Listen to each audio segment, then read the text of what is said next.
Welcome to my channel. अस्सलामुअलैकुम। आइए जानते हैं मरियम नाम के मायने और उसकी तफसील। हमारा आज का बेबीज़ गर्ल्स नेम है मरियम। मरियम के इंग्लिश में स्पेल्स है MARIUM, मरियम। ये एक इस्लामिक नेम है और लड़कियों के लिए रखा जाता है ये नाम।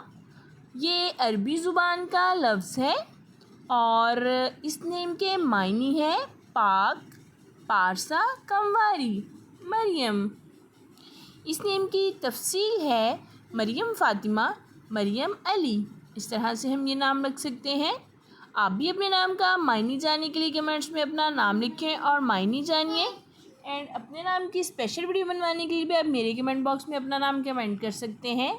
And please like the video, subscribe my channel. Okay dears, फिर मिलेंगे न्यू नेम न्यू वीडियो के साथ। अपना ख्याल रखिएगा, दुआ में याद रखिएगा। अल्लाह हाफिज़।